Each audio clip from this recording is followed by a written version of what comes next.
The deputy slammed his palm on the hood of the truck and told Marcus Hale to step back from the woman by the roadside. "You don't know who you're protecting," he said, while the rain ran down her coat and the paper in her hand shook like a leaf. But why would a quiet truck driver risk his license, his route, and the only promise he had left to keep for a stranger? Why did the woman whisper a name Marcus had not heard in 20 years? And why did the deputy turn pale when Marcus opened an old logbook from his cab? One stop along the road was about to expose a secret millstone had buried for years. Rain struck the hood in hard silver lines, blurring the traffic past Marcus Hale's shoulder.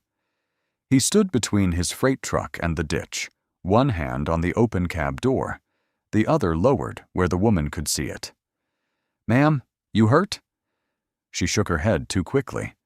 Her coat was soaked through, and a torn envelope sagged in her fist. Behind her, a blue sedan blinked weak hazard lights into the fog. "I just need my papers back," she said. Red and white lights washed over the road. A sheriff's cruiser stopped behind the sedan. Deputy Carl Whitaker stepped out, boots splashing through water. "Driver," Whitaker called, "back in your truck." Marcus did not move. "I stopped to check on her." "And now you checked." Whitaker's eyes cut to the woman. "Ruth, get away from him." The name made her flinch. In Marcus's cab, his old logbook lay open beneath a thin leak from the window seal. Rain had begun to bead on the pages. Ruth saw him notice it. "Please," she whispered. They took the other half. Whitaker came closer. "I said, step back." Marcus closed the cab door. "Deputy, does she need an ambulance?" "No." "A tow?" "No." "Then why is she being ordered into your car?" Whitaker turned so slowing drivers could see his badge and Marcus's jacket together. "This is local business," he said. "You passing through makes you a witness at most, and a problem if you keep talking." Ruth tried to speak. Her lips formed one word: safe. Marcus heard it beneath the rain because once, years earlier, he had trained himself to hear that word in truck stops and county offices. "What did you say?" he asked. Whitaker snapped. "Don't coach her." She lifted the torn envelope. "Safe mile," she breathed. "My mother said if anything happened, find the route man." For half a second, the highway seemed to thin around Marcus. He looked to the ditch, the sedan's open trunk, the damp receipts pressed against the blacktop. Safe mile had not been spoken to him by a stranger in almost 20 years. Whitaker stepped between them. "That's enough." "You know that name?" Ruth asked. Marcus reached for the cab handle. "Hands where I can see them." Marcus stopped. "My logbook is getting wet." "I don't care about your driver diary." "It has nothing to do with this." Ruth bent toward one receipt near the tire, but Whitaker caught the motion. "Leave it." Marcus saw the print before water blurred it. M-17 Storage, Millstone Outreach Annex. A minivan slowed. Someone raised a phone. Whitaker turned sharp. "Keep moving." Marcus took one step toward the receipt. Whitaker slapped a flat palm against the truck's hood. "You don't know who you're protecting." Marcus looked at Ruth's torn envelope, then through the passenger window at the logbook bleeding dark dots across an old page. "No," Marcus said quietly, "but I know who taught her that name." Whitaker leaned closer. "Get in the truck, Hale." Marcus had not given him his name. The highway noise pulled back until all he could hear was the tick of Ruth's hazard lights and the slow drip onto the logbook. "How do you know my name, Deputy?" Whitaker did not answer. His radio crackled.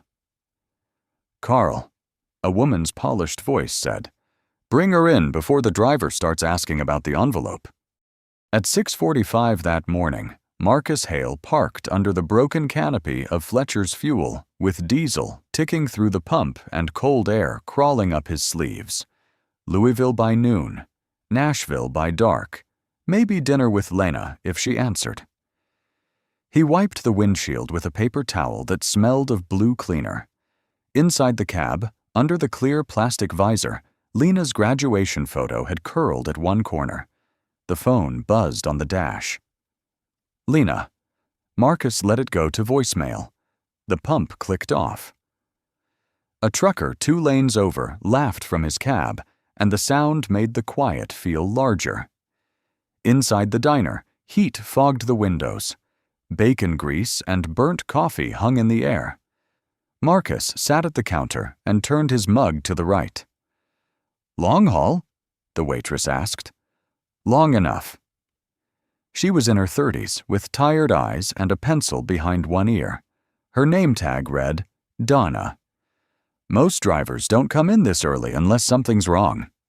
"Most drivers talk more than they drive," Marcus said. That almost got a smile. At the next booth, an older man patted his pockets and stared at a bill. His wife whispered, "It's fine, Earl. Leave the coffee." Marcus folded a 20 under his saucer, then added another.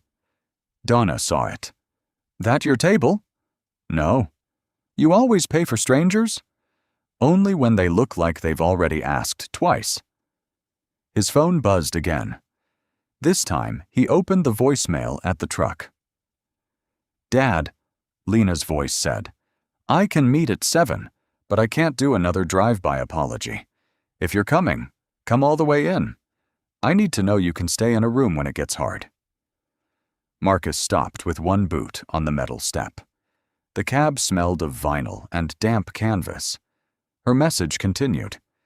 "I found Mom's box. There are papers about Safe Mile. I don't know why you kept them from me." He pressed save. On the dash, his route sheet listed delivery windows. He wrote under Louisville, "Call Lena before 5.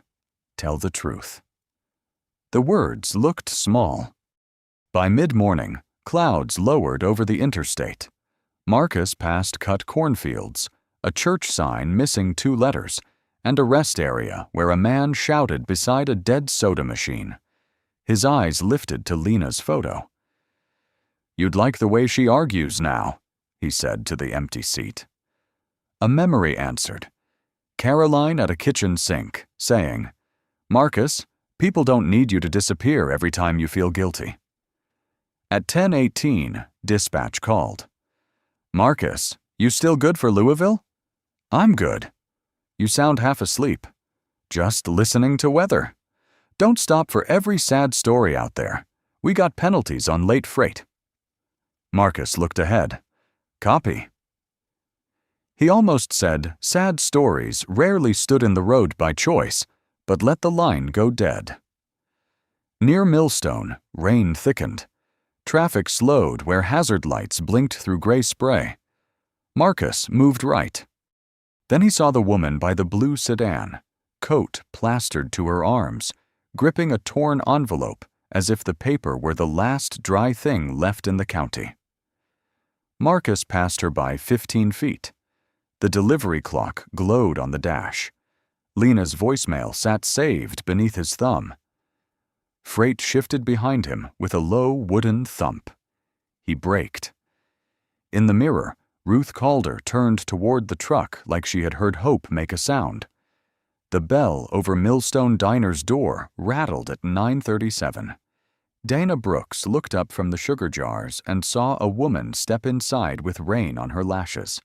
She held a cream envelope against her ribs. "Restrooms for customers," Earl Voss called. Dana shot him a look. "Morning to you, too." "I can pay," the woman said, searching both pockets. "I had cash." Donna set a mug down. "Coffee first. Paying later is a system we invented here." The woman took the window booth and placed the envelope on a white napkin. Water bled from the paper, making a dark square. Dana leaned close. "You waiting on somebody?" "A ride to the outreach office." They were to meet me at the annex, but no one answers. You got a name? Ruth Calder. Earl lowered the paper. Two men stopped talking. Ruth slid her hand over the envelope. You hungry, Ruth? No, I need these stamped before noon.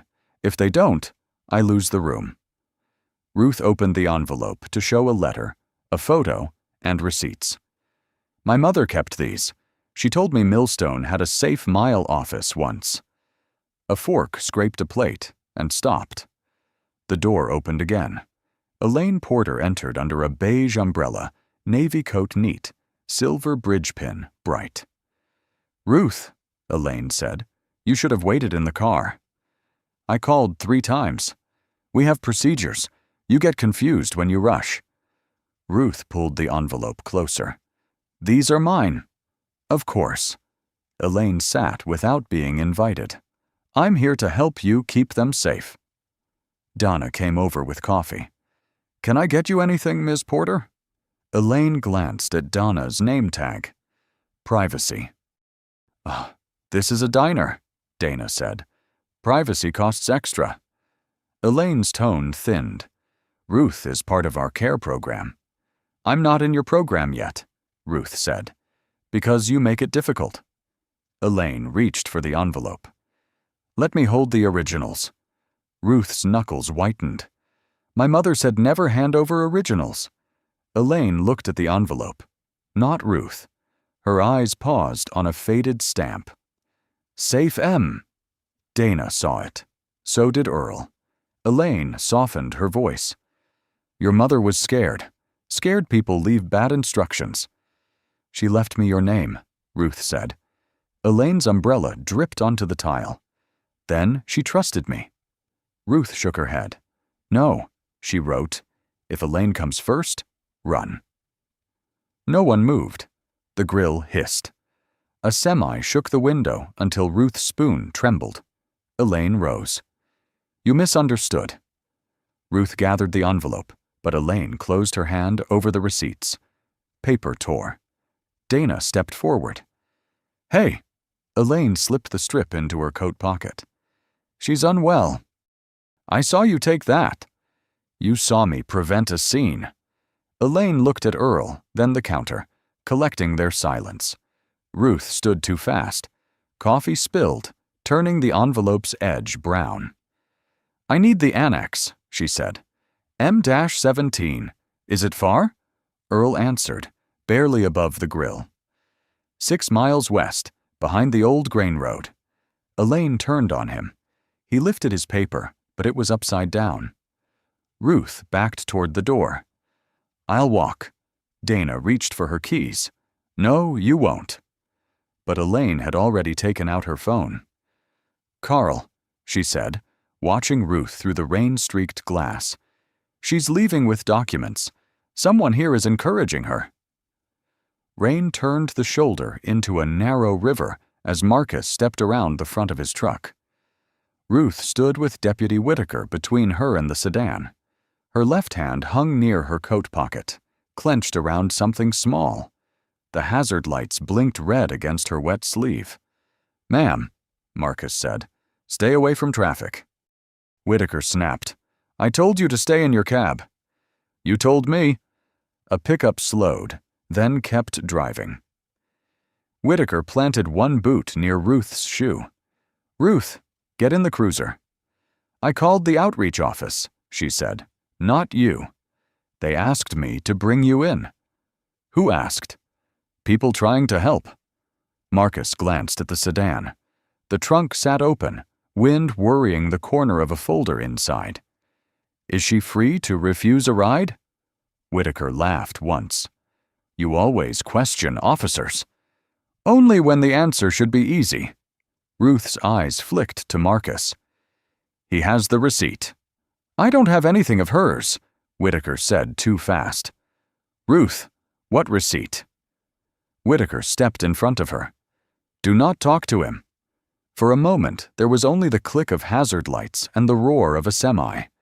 Then Ruth bent and pressed a hand to her pocket. Marcus saw the folded scrap. Whitaker waved off a van. Keep moving." Marcus took one half step. Ruth's cold fingers brushed his palm. The paper stuck wet against his skin. Whitaker saw it late. "What did she give you?" Marcus opened his empty left hand. "Nothing you asked for." "Other hand?" "What is the legal reason?" Rain bounced from Whitaker's hat onto Marcus's jacket. "You think a freight license makes you a lawyer?"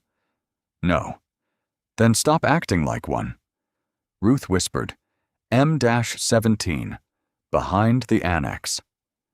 Whitaker caught her sleeve, enough to fold the fabric in his fist. Marcus looked at his hand. "Let go of the sleeve." Whitaker's face changed. Not anger first. Calculation. "You threatening me?" "I'm asking you not to pull her into a patrol car because she won't hand over paper." Another car slowed. A woman raised her phone. Whitaker loosened his grip. "You don't know this county," he said. "You don't know how many times we've cleaned up after people like her." Ruth's shoulders folded inward. Marcus pressed his thumb into the wet scrap. "She has a name," he said. Whitaker smiled toward the car. "And you have a delivery schedule, Mr. Hale?" Marcus's eyes narrowed. "I never told you my name." The radio on Whitaker's shoulder cracked. "Carl, status?" "Handling driver interference." A woman's voice came through, smooth and careful. "Make sure he does not leave with anything from the envelope." Marcus looked down. Black ink bled around one stamped line. M-Street Storage, Millstone Outreach Annex. Beneath it, in blue pen, Calder box, hold original. Whitaker reached for it. Marcus folded the paper and slid it into his pocket. "That's evidence," Whitaker said. "Then you should have bagged it before it hit the road." Whitaker pointed toward the diner sign through rain. "Both of you. Millstone Diner. Now." "Ruth rides with me," Marcus said. "She rides with me." Ruth lifted her chin. "I'll walk inside where people can see." No one answered. Marcus gave Ruth the guardrail side while Whitaker followed, wiping rain from a badge that looked unsteady. The diner bell struck the glass before the door finished opening. Ruth came in first, dripping onto the black mat. Marcus followed with his cap in one hand.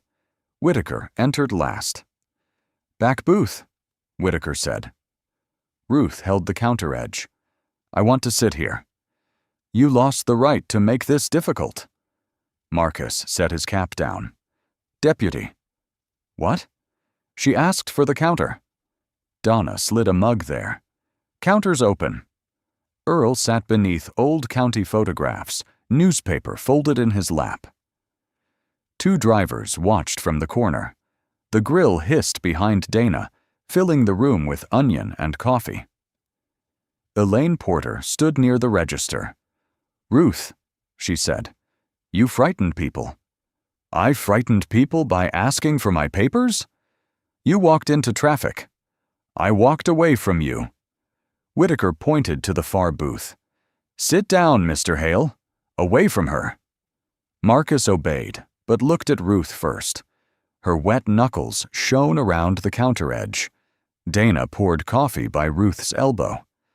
"Hands are cold." Ruth wrapped both palms around it. "Thank you." Elaine's eyes moved to Marcus. This man inserted himself into a care matter. Marcus sat by the rain-streaked window. Above Earl hung a faded photograph. Yellow-vested volunteers beside a roadside van. The lower corner read, "Safe Mile, Millstone Route, 2006.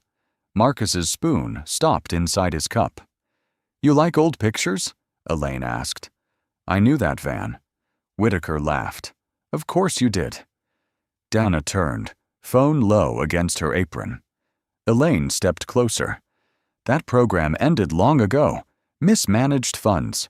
Promises nobody could keep." Marcus kept his eyes on the photograph. "Who told you that?" "Records."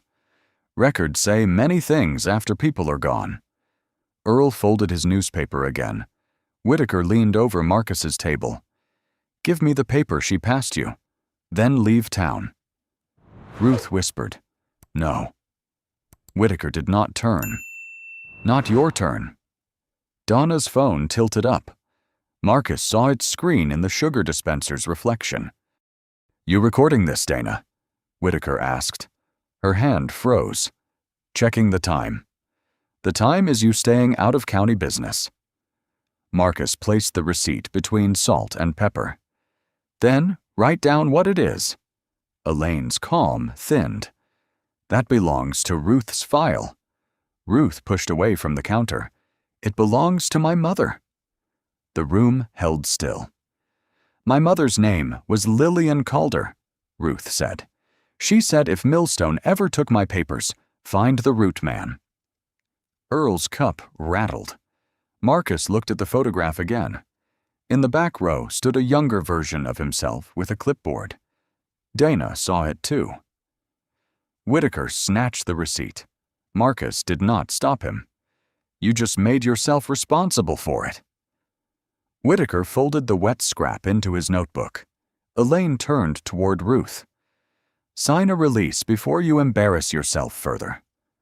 Ruth's fingers trembled around the mug. Coffee rippled. "Why does an outreach annex store original documents?" Marcus asked. Elaine's eyes flashed. "Because people lose things." "Or because someone keeps them from leaving." Whitaker jabbed a finger at him. "One more sentence, and you're coming with me." Thunder rolled over roof. Dana's phone lay face down beside the pie case, but its red recording dot still glowed. Marcus reached for the receipt, but Whitaker's notebook snapped shut. "That paper stays with me," the deputy said. Dana set a plate down too hard. The fork jumped. Marcus looked from Ruth to the photograph on the wall. "Then write her a property slip." Whitaker's mouth bent. "You running my office now?" "No, asking you to follow your own." Elaine gave a small laugh. "Mr. Hale, your freight is colder by the minute. This is not your burden." The word settled over Ruth. She stared into her coffee as if the dark surface might let her vanish. Marcus pulled the old logbook from inside his jacket. The cover had swollen from rain. When he placed it on the table, it made a soft, heavy sound. Whitaker glanced at it. "Your driver diary again?" Marcus opened to a page marked with a fuel receipt. The paper smelled of diesel and old ink. Water blurred the year, but not the route names. "Millstone," Marcus said. "Route M17, safe mile transfer point. People moved through the annex when shelters were full." Elaine's hand tightened around her folder. Earl leaned forward. That was real? Donna's phone stayed face down by the pie case. Whitaker scoffed. "Anybody can write words in a book." Marcus turned another page. "Not this signature." He pushed the book forward. Elaine looked despite herself. Her face lost color near the mouth. Ruth noticed first. "You know it." Elaine closed her folder. "Old paperwork has no bearing on current procedures." "Then why did you take her receipts?" "I protected them." "From who?" Whitaker reached for the logbook. Marcus laid one palm over the page. "Careful," Marcus said. "You put your hand on evidence." "You called it a diary." A driver in the corner muttered, "He did." Ruth stood. "My mother signed that program. Lillian Calder. If her name is there, I want to see it." Elaine moved between Ruth and the table. "Your mother was not well." Ruth's voice thinned. "Stop saying that like it erases her." Marcus turned pages. Names appeared in faded columns. Porter, Bell, Gaines, Calder. "There," Marcus said. Whitaker stepped closer. "Close the book." Elaine's voice sharpened. "Now." "Why?" "I'm showing her a name." Ruth reached past Elaine, but Elaine caught her wrist. "Not hard. Just enough for everyone to see the claim." Dana lifted her phone. "Let go." Elaine released Ruth. Whitaker pointed at Dana. "Turn that off." "It's off," Dana lied. Marcus looked down once more. Under Lillian Calder's name, blue pencil read, "Daughter transferred with sealed envelope. Hold originals until safe contact confirmed." Beside it was a signature, Elaine Porter. Marcus did not read it aloud. He closed the book and tucked it under his arm. Whitaker watched. "You're coming with us." "I can answer here." "No, you can answer where cameras don't encourage performances." Ruth gripped Marcus's table. "Don't leave me with them." The room shrank around that sentence. Coffee steamed. Nobody moved fast enough to change anything. Marcus stood, buttoned his jacket, and placed his cap beside Ruth's hand. "Keep that dry," he said. "If someone asks who stopped, you say my name." Then Whitaker took his arm and guided him toward the door, while Elaine stared at the logbook beneath Marcus's jacket. The holding room smelled of wet wool, floor cleaner, and old coffee burned somewhere down the hall. Marcus sat with his hands open on his knees. Whitaker had taken his phone, wallet, and receipt before leading him through the side entrance. The metal chair had no cushion. Cold crept through his damp jeans. "Comfortable?" Whitaker asked. Marcus looked at the clock. 12:16 p.m. "My delivery window closes at 2. Should have thought before interfering." "You have a charge." "We're deciding. That usually comes before the room." Whitaker smiled. "You talk like a man who wants more trouble." On the desk outside the glass, Marcus's phone lit once, then went dark. He could not see the name, only the bright rectangle reflected in the window. Sergeant Milo Gaines entered with a paper cup. He was 55, broad through the shoulders, gray hair cut tight, glasses on a black cord. "Carl," Gaines said, "step out." "He's mine." "He's in my building." Rain tapped the high window. Whitaker left, touching Marcus's phone as if reminding him who had it. Gaines set the cup near the slot. "Coffee's bad." "I've had worse." "I bet." Gaines slid a form onto the desk. "Name?" "You have it." "Say it." "Marcus Hale." The sergeant's pen stopped. His eyes moved to the wet logbook sealed in a plastic sleeve beside the phone. "You ever drive for a state program?" Marcus kept his voice even. "I drove a lot of things." "That's not what I asked." The phone lit again. This time, the screen stayed alive long enough for Marcus to read. Lena. His fingers curled once against his knee. Whitaker returned with a plastic bag. "Porter says the woman signed intake. We can cut him loose after he gives a statement." Marcus looked up. "Ruth signed?" "She's being cared for." "What did she sign?" "A release. Adults do that." "Adults also sign things when they're cornered." Whitaker leaned close to the glass. "You want to keep making accusations from a chair." Marcus looked at his phone. It rang silently, vibrating across the desk. Gaines reached toward it, but Whitaker pressed it flat until the call died. "My daughter is waiting for me," Marcus said. "Then she'll learn patience." The voicemail icon appeared. Gaines removed his glasses. "Carl." "What?" "Don't touch the man's phone again unless it's logged." Whitaker stared. "You taking his side?" "I'm taking paperwork's side." Marcus heard Lena's saved message. "If you're coming, come all the way in." He imagined her by a restaurant door at 7, deciding the empty chair told the truth.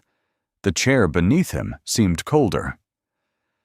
"Can I listen to that message?" Marcus asked. "No," Whitaker said. Gaines hesitated. Marcus leaned back. "Then write down the time she called." "For what?" "For the record of things you kept me from answering." The hallway went quiet enough that the fluorescent light hummed. Gaines picked up the phone and set it beyond Whitaker's reach.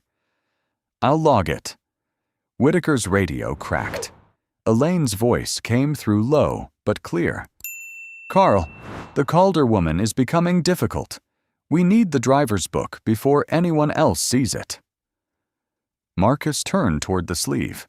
One drop slid inside, over the old cover, and stopped at the corner like it was waiting to fall.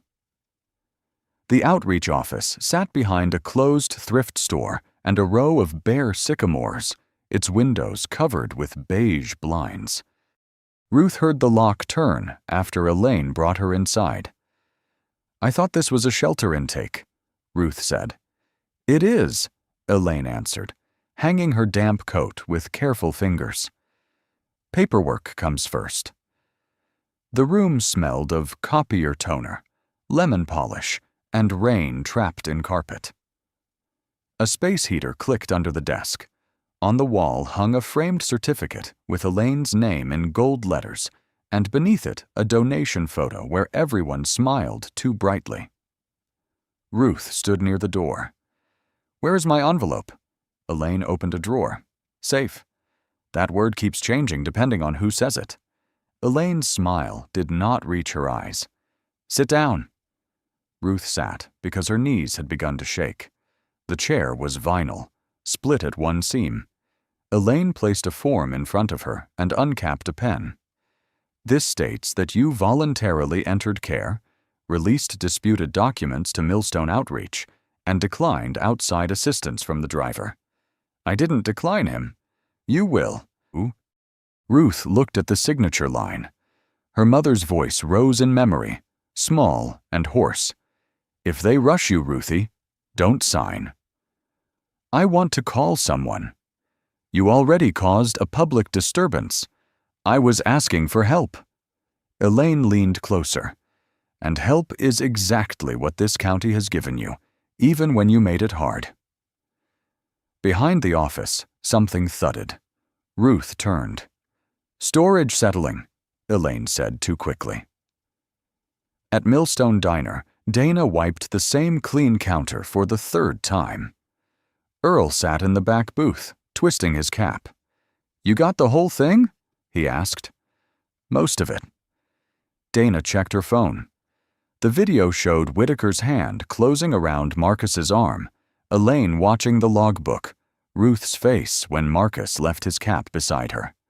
Earl swallowed. "Delete my voice." Dana stared at him. "You worried about your voice?" "I got a daughter works nights at the annex. I know what Carl does to people who embarrass him." Dana lowered the phone.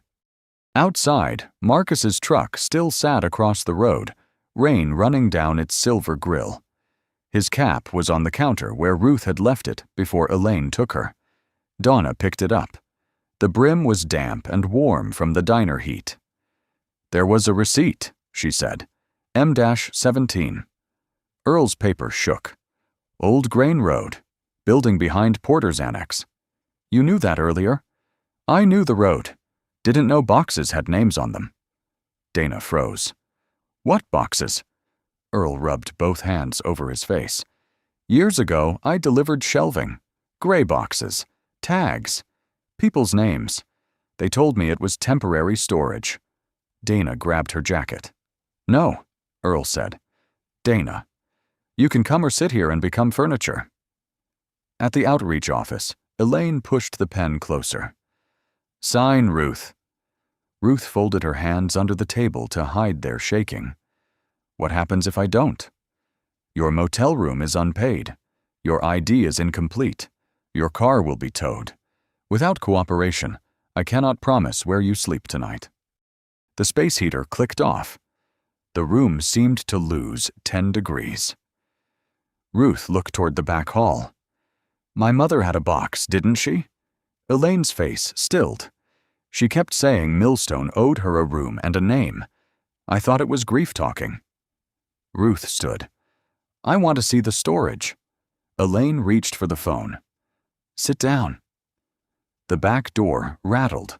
Both women turned. From outside came Dana's voice, sharp through the rain. "Ms. Porter, Your front door was locked."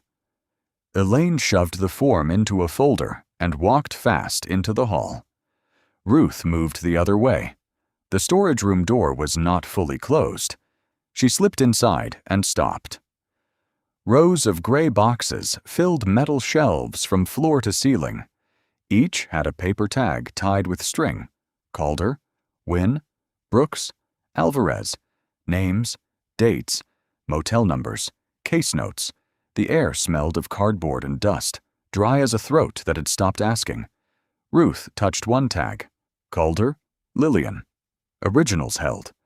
Her fingers could not untie the string. In the office, Elaine's voice sharpened. "You have no appointment." Dinah answered, "Neither did the deputy when he took Marcus." Earl's lower voice followed. "Elaine, open the storage." Ruth pulled at the knot until the paper tag tore down the middle. Inside the box lay a faded photograph, a sealed envelope, and a blue folder stamped Safe Mile. Under the folder sat copies of her birth certificate and her mother's handwritten note. "If Elaine comes first, run." Ruth pressed the note to her chest. Then Whitaker's cruiser lights swept across the blinds outside. The fluorescent light over the desk clicked twice before Sergeant Gaines spoke again.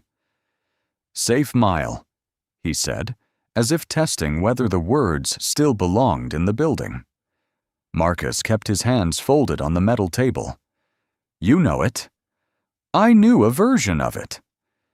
Gaines looked through the glass at Whitaker pacing. Vans, motel vouchers, night calls. People said the program made trouble disappear. Marcus watched rain snake down the high window. People disappeared after it ended. From the hallway, Whitaker's voice cut in. "No, Elaine, I can't walk his book out without a log. Milo's standing on procedure like it's scripture." The name Elaine slipped under the door. Gaines removed his glasses. "Marcus Hale. I saw that name once on a transfer sheet.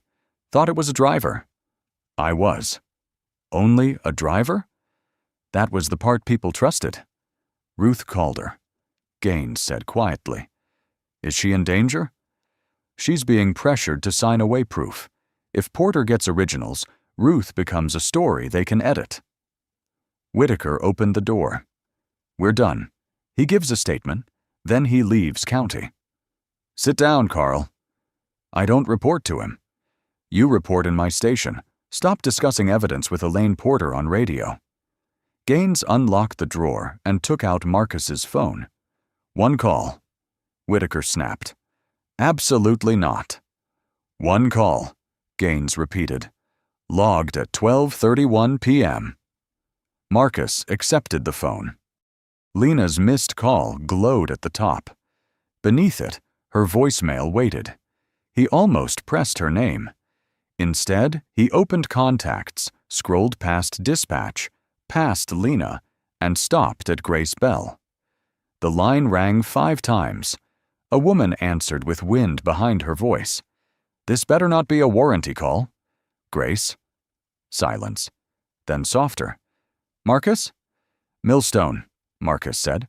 "Safe Mile. Lillian Calder's daughter is here." "Ruth Calder. Porter has her documents. Whitaker moves between the road, diner, and annex." "Do you have proof?" "My logbook. A torn receipt. Witness video, maybe. Storage M-17. Do not let that book leave your hand." Whitaker stepped forward. Gaines blocked him. Marcus lowered his voice. "Grace, I missed this once." "No," she said, sharp enough that even Whitaker heard the edge. "You were cut out. There is a difference." The words landed harder than accusation. Marcus saw Carolyn at the kitchen sink, Lena asleep beside packed boxes, the last Safe Mile van under yellow light. Grace continued. "Ask for the 2006 contract appendix. Ask for the Calder hold order. If Porter kept originals after closure, she has been sitting on federal transfer property for 19 years. Gaines pulled a notepad closer. "Who is this?" Marcus handed him the phone. "Retired Inspector Grace Bell." Gaines took it carefully. "Ma'am, Sergeant Milo Gaines."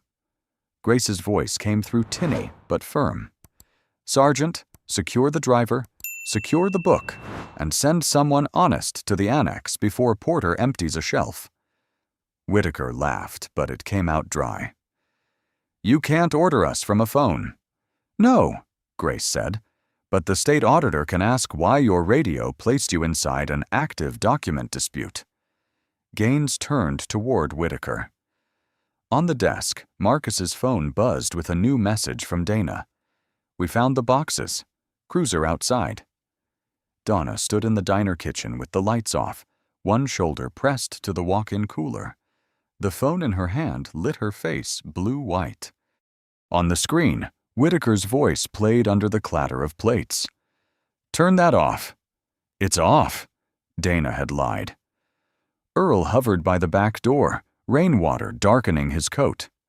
"You sent it?" "To Grace Bell." Dana watched the progress circle freeze at 92%.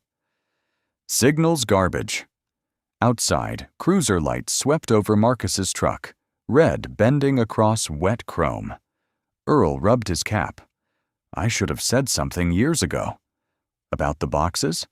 "About people. They came in here with folders, waited for Porter, left without bags. I told myself they got placed somewhere." The phone chimed. Sent. Dana exhaled. "Now you can stop telling yourself." The back door opened, and Lena Hale stepped in from the rain with her hood half off and her jaw set hard.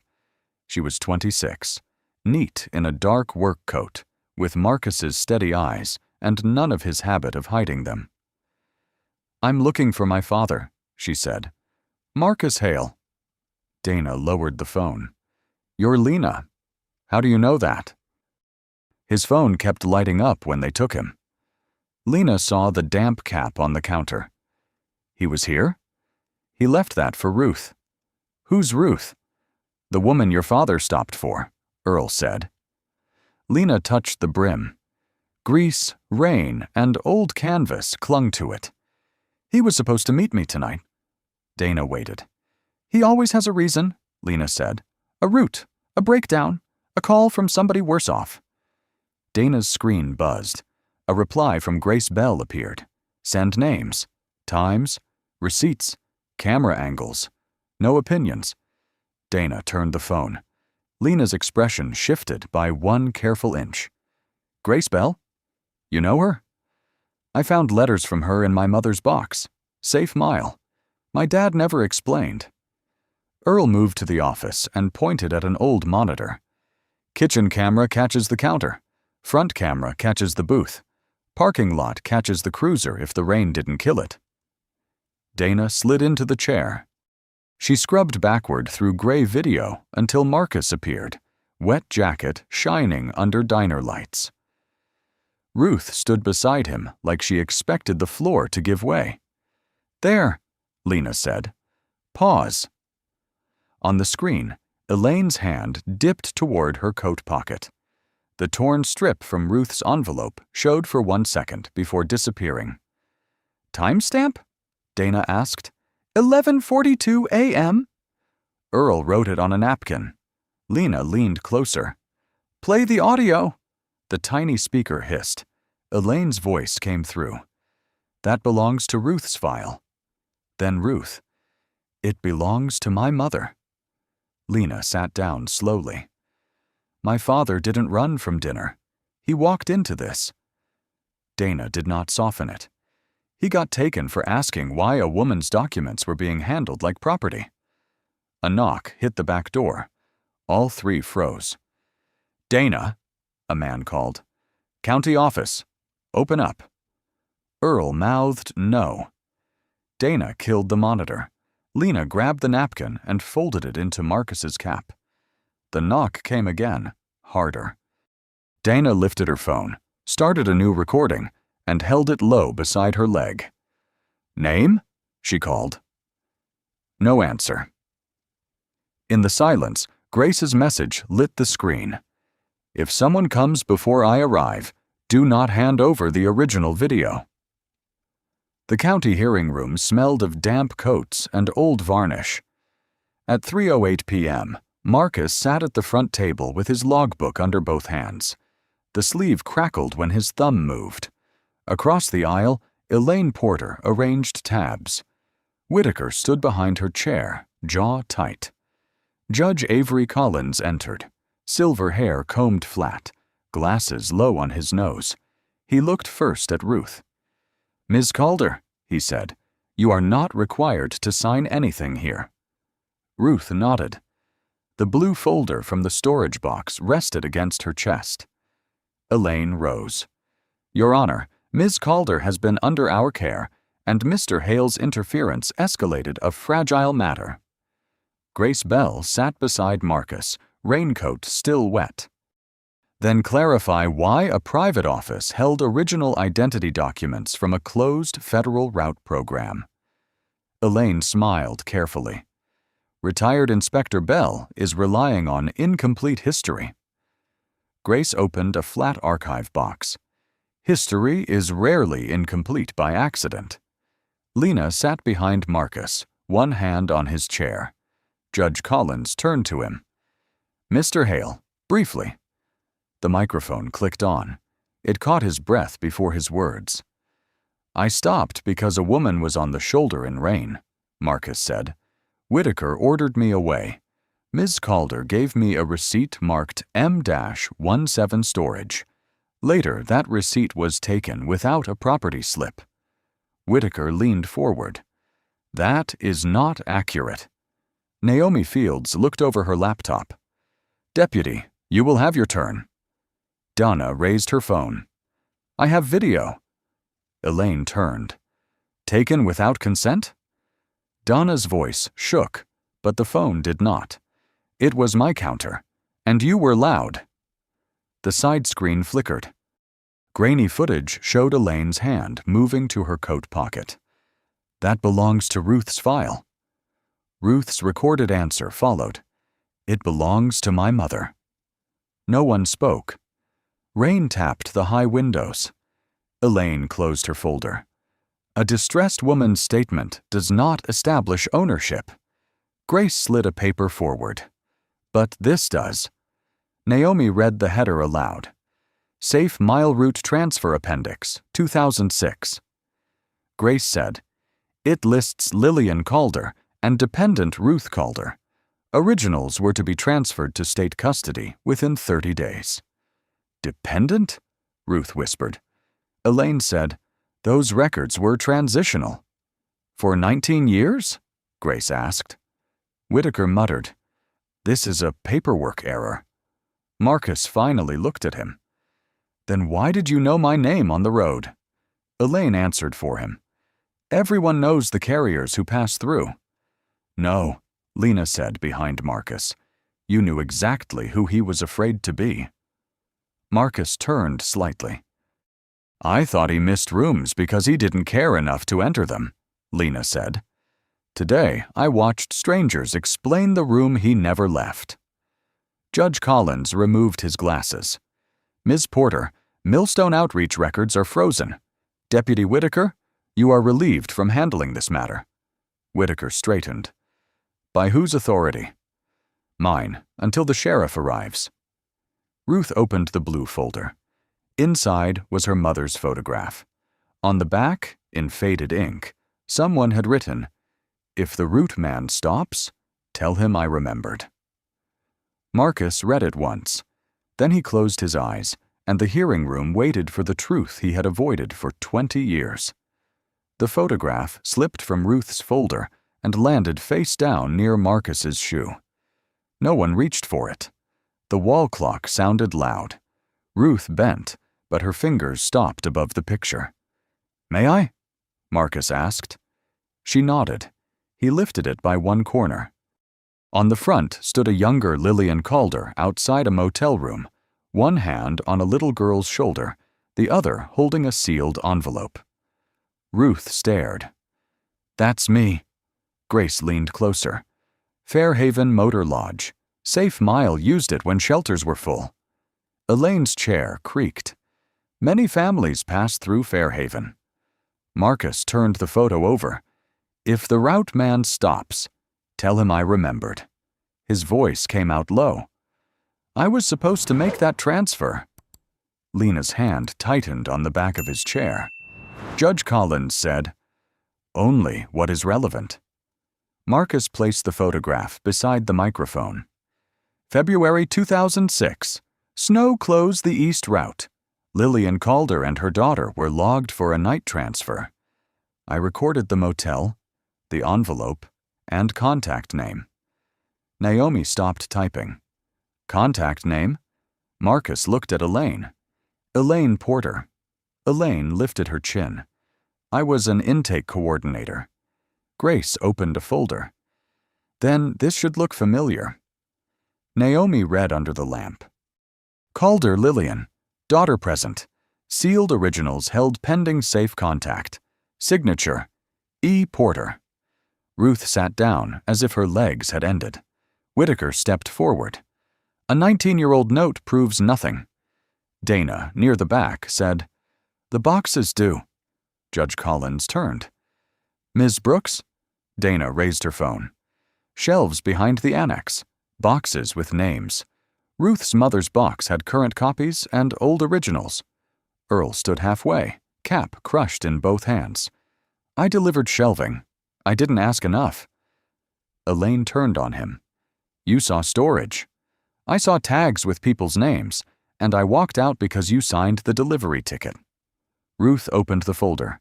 A birth certificate copy. A motel voucher. 3 letters never mailed. "My mother didn't abandon me," she said. Marcus looked down. "No." Ruth's eyes lifted. "You knew her." "I met her once. She gave me coffee in a paper cup and told me you hated orange medicine." Ruth pressed the heel of her hand to her mouth. Elaine spoke sharply. "Sentiment is not evidence." Grace did not raise her voice.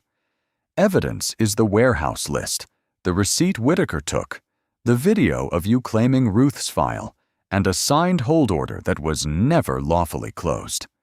Naomi looked at Whitaker. "Where is the receipt?" Whitaker touched his notebook. "Misplaced during intake." Marcus raised his eyes. "Back cover." The deputy froze. Sergeant Gaines stepped from the door. "Hand it here, Carl." Judge Collins said, "Now." The notebook opened with a reluctant snap. The torn receipt emerged, wrinkled and damp, but the ink remained. Calder box, hold original. Ruth reached for it, then stopped. "Copy it first." Judge Collins ordered the annex sealed, the boxes inventoried, and Ruth's documents returned under county supervision. As Naomi stamped the emergency order, the sound landed like a gavel before the gavel itself. Then the clerk lifted one more page from the archive folder. "Your Honor," she said, "there is a second Calder entry." The second Calder entry lay beneath a brittle fax cover, the ink almost gray. Naomi Fields turned it toward the judge. "Alternate contact for Lillian Calder and dependent. Safe Mile Route Coordinator Marcus Hale." Lena's hand slipped from Marcus's chair. Elaine stood. Then Mr. Hale had responsibility. If there was a failure, it began with him. Ruth faced Marcus. "You knew my file existed?" "Yes." "And you never came back?" Rainwater dripped from an umbrella near the door. Once. Twice. Marcus opened the logbook. "I came back 3 weeks later. The annex was closed. I was told Lillian transferred voluntarily, and no child remained." "That is convenient," Elaine said. Grace removed a sealed packet. "It is documented." Naomi cut the tape. Inside lay a state memo and a suspension notice. Grace said, "Marcus filed an irregularity report on March 3, 2006. He named Porter, the annex, and missing originals. 2 days later, access was revoked." Lena whispered, "You never told Mom." "She was packing," Marcus said. "She thought you quit." "I let her." Ruth pressed her thumb into her folder. "Why?" Because the people still on my list were safer if nobody knew who reported Millstone. He looked at Lillian's photo. It wasn't enough. The microphone caught the break in his breath. Judge Collins turned to Gaines. "Sergeant." Gaines stepped forward. "Deputy Whitaker failed to log property taken from Ms. Calder and Mr. Hale. He kept radio contact with Ms. Porter while handling the matter. Pending sheriff review, I am placing him on leave." Whitaker's face tightened. "Milo, don't do this for a trucker." Gaines looked at him. "I'm doing it because you made the badge smaller." Whitaker removed his radio. The plastic click sounded louder than the rain. Elaine gathered her folders. "Freezing our records will punish people who need us." Ruth stood, her restored identification against her chest. "You don't get to call us needy after using it like a lock." Judge Collins raised one hand. "Ms. Porter, your access to outreach records is suspended. Surrender annex keys before leaving." For the first time, Elaine looked toward the door. Naomi stamped the order. Lena came around Marcus's chair. "Dad, were you ever just a driver?" Marcus closed the logbook. "That was the only part I still knew how to be." Grace said, "Marcus Hale helped design safe mile routes across 4 states. Calling him a driver who cared too much made him easy to dismiss." Lena's eyes stayed on him. "And you believed them?" Marcus looked at the damp brim of his cap in her hands. "Some days it was easier." Deputies sealed Elaine's keys in an evidence envelope. Whitaker passed without looking at Marcus. Elaine followed with her silver bridge pin turned sideways. Ruth slipped her papers into Grace's folder. "Please," she said, "not with them." At the doorway, Lena held out his cap. "You left this with Ruth." "I wanted someone to know I meant to come back." She placed it in his hands. Down the hall, Naomi called, "Mr. Hale, Miss Calder, the county needs statements before inventory begins." Marcus looked at Ruth. She did not wait for anyone to speak for her. "I'll start," she said, walking toward the room where every box would finally be opened. By 5:40 p.m., the county office had stopped pretending it was a normal Thursday. Boxes from the annex lined the hallway. Naomi Fields had tape on her sleeve and ink on her thumb. Ruth sat by the window with a blanket over her shoulders, reading tags while Grace checked them against the safe mile list. Marcus stood apart, cap in both hands. Judge Collins looked over an order. "Mr. Hale, the county can freeze records. It cannot rebuild a roadside system by dinner." "No," Marcus said, "but it can stop doing the same thing tomorrow." Lena lifted her pen over a blank sheet titled Roadside Protection Proposal. Marcus moved beside her. "Every traveler stopped by law enforcement gets a documented reason, camera footage saved, and a hotline number before any agency takes custody of papers," Naomi typed. "Original documents require a court receipt."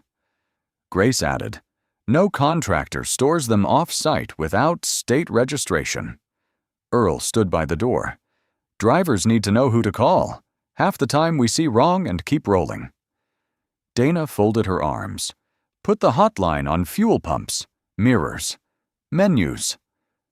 Ruth's voice came from the window. "And people get to refuse help without being punished." The room slowed. She did not look up from the tag. "If help comes with a threat, it isn't help." Lena wrote that down. Marcus watched the pen move. The scratched chair, the warm printer smell, rain tapping the blinds. For years he had carried rules like cargo nobody wanted. Judge Collins read the page. "This will make enemies." Grace shut a folder. "Good policies usually do." Gaines entered without his hat. Sheriffs briefed. "Whitaker is off calls. Porter's board chair resigned." Donna covered her mouth. Marcus did not smile. What about tomorrow morning? Gaines looked at the boxes. Until procedures are signed, any transfer involving outreach comes through me. No, Marcus said. The sergeant's shoulders tightened. Marcus set his cap on the table. Not one person, a process. You can be fair and still get replaced. The rule has to survive the decent people. Gaines nodded. Write it. Lena paused. What do you want it called? Marcus looked through the blinds. His truck sat under a street lamp, rain shining along the hood. Safe mile was taken, he said. Don't use it unless Ruth agrees. Ruth closed a Lillian Calder's box. Use it, but not as a memory. She touched the paper with 2 fingers. As a warning. Lena wrote, No one gets left on the shoulder. The pen stopped above the last word. Her hand trembled once.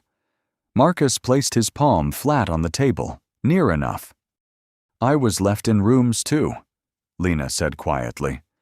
I know. You don't get to fix highways and skip kitchens. The printer hummed before he could answer. Naomi pulled the first copy from the tray and placed it in front of Ruth, Dana, Earl, Gaines, and Marcus. Judge Collins capped his pen. Temporary order tonight. Public session Monday. Grace slid Marcus his logbook. You finally delivered something on time. He touched the swollen cover. Not everything. Lena folded her draft and tucked it into the logbook beside the old root pages. When Marcus opened it, the new white sheet lay against the faded names, bright as a road sign caught in headlights. 3 months later, the new Safe Mile post stood at mile marker 118, bolted into frozen ground beside the same stretch of Highway 64 where Ruth had once stood in rain. The sign was plain, a reflective blue strip, a hotline number, and the words, No one gets left on the shoulder. Wind pushed at it until the metal trembled. Marcus parked his truck on the gravel turnout. He and Lena listened to the cooling tick beneath the hood. You always get quiet before exits, Lena said. Marcus looked at the sign. Used to mean I was deciding whether to stop. And now? Now I'm learning not to decide alone. The public report came out in January. Millstone Outreach lost its state contract. Elaine Porter resigned, then accepted an order barring her from client records. Whitaker left the sheriff's office after the review found misuse of authority and mishandled evidence. Sergeant Gaines kept his badge, but every deputy under him now attended roadside training with audits attached. Ruth sat through the report with both hands folded over her restored ID. 2 weeks later, she began work near Naomi Fields, helping people replace documents without surrendering originals. Her desk held Lillian Calder's picture and a glass jar labeled Copies Only. Dana's diner changed too. Beside the pie case, a laminated card listed the hotline. Drivers photographed it over coffee. Earl pinned up thank you notes from carriers, motel clerks, and people who signed only first names. On Marcus's passenger seat, the old logbook lay beside Lena's overnight bag. Inside it, Lena had tucked a new photograph. Marcus, Lena, Ruth, Dana, Earl, Grace, Naomi, and Gaines in front of the county building. Lena picked it up. Mom would have hated that nobody smiled. She would have made us take another. Then kept the bad one. Marcus nodded. That sounds right. They crossed to the sign. The winter air smelled of diesel, wet leaves, and cold metal. Lena pulled her coat tighter. Tell me about her. Not the box version. Marcus kept his eyes on the road. Your mother sang when bills were late. Badly. Loud enough to make the worry leave the kitchen first. Lena laughed once, then covered her mouth. She wanted me to come home carrying fewer ghosts, he said. I didn't know how. You can start with fewer secrets.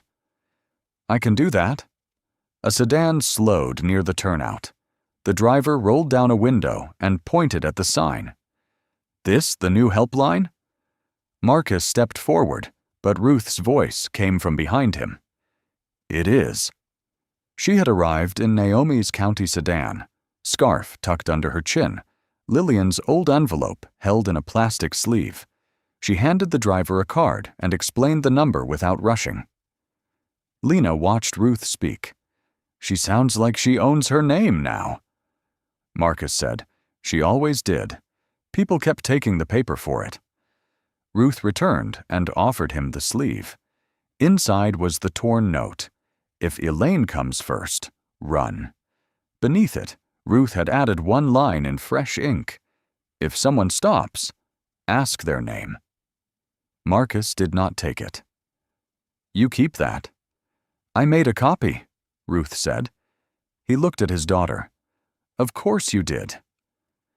They stood by the sign until the sun dropped behind the trees.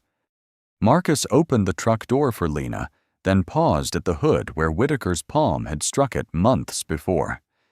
He set his hand there gently. This time, nobody told him to move. If this story made you think of a moment when someone was ignored, judged, or left to face a system alone, share it in the comments. Sometimes one remembered detail, one witness, or one person willing to stop can change what happens next. Share this story with someone who believes dignity matters even when no one is watching, and justice should reach the quiet places too. Subscribe for more stories about ordinary people, silent strength, and the kind of changes that last beyond one emotional day. Your voice may remind someone that stopping for the right reason still matters.